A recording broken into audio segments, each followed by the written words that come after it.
Okay, so we're going to go through a quick video here of how to play a few games using the osihtātān itwēwina decks. For this game, we play together. We take the verb cards separate and we make a pile of them face down. The rest of the cards we mix together and shuffle together. So give me just 2 seconds here and we'll do a quick shuffle. And for this game, since we're playing together, my friend Ramona has volunteered to play alongside me. Thank you, Ramona. Okay, so for this game, it's the same principle as we talked about in the other video. We're making words, and the verb cards don't matter for points or anything. We'll talk about that in a bit. So we'll flip that over.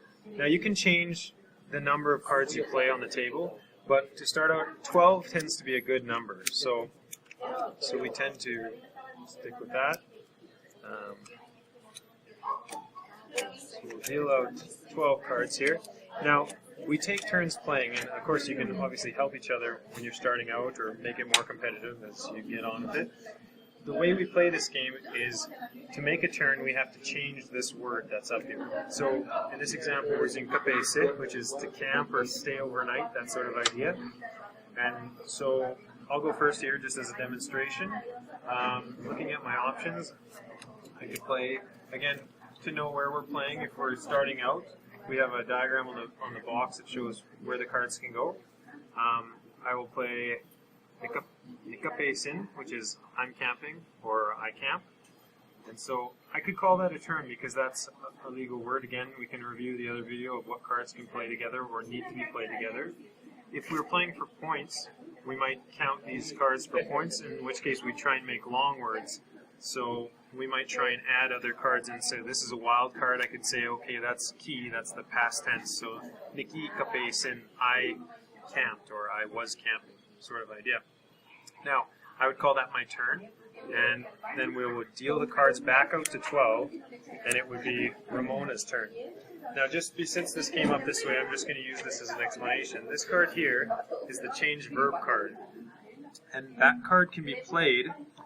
And what it means is when it's played, this whole upper bit gets wiped, and we flip over a new verb. Now the advantage to that is a lot of times when we're playing, we'll play that every card is worth 2 points or 1 point, and in the instruction manual I talk about one way of doing that. There's several ways of how you want to score, but that can be a strategic card because by clearing those all, now we can play many more options here. So, Ramona, if you want to, go ahead and play up okay. Whatever you want.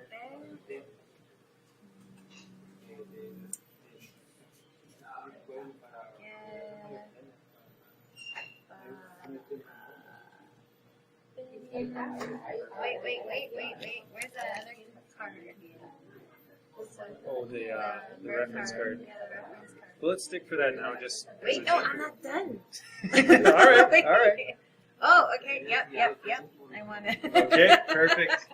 Okay. I wanted to make sure I understood what that word meant. That's a good idea. Yeah. So what we have here is Ramona's played a preverb card, meaning with great effort, or a lot of times it gets translated as hard. So we have second person, laughs hard, or you're laughing hard, or you laugh hard. Now, when I'm playing, again, with people who are learning, usually what we do, like when we started out a long time ago, and Ramona and I were learning this together, we go through when we say it in Cree, and then we break it down, what the parts mean, and then we make sure that we understand it. So at first, whoever plays it would say it. So papen. Perfect.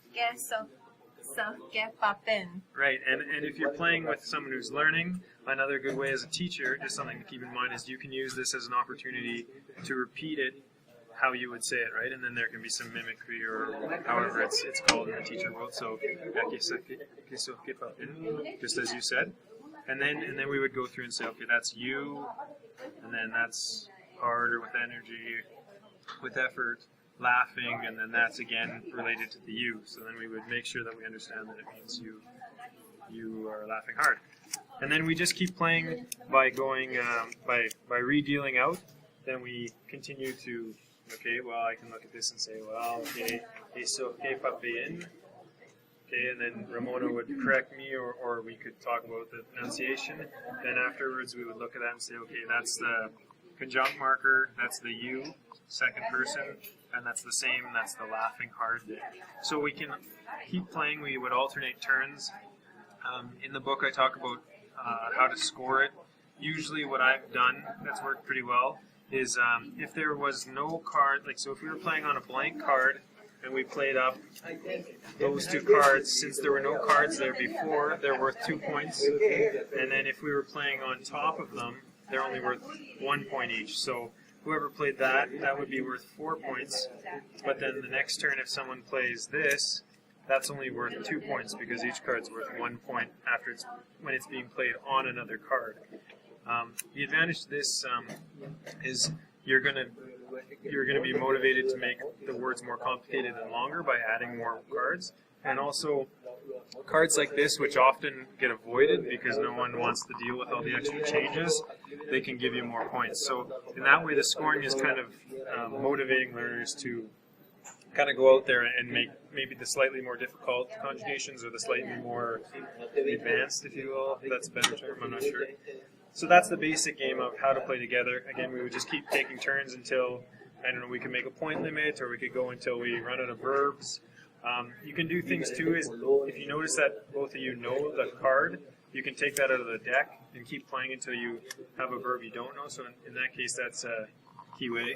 Sorry, that's it needs that card, and it's just bugging me that it's not there. So and that doesn't really make sense. So I go home. it's not very good to flip it. Like that's why we have the yeah, exactly. That's why we wipe that when we change the verb card and start fresh, so that we don't have any kind of odd conjugations there.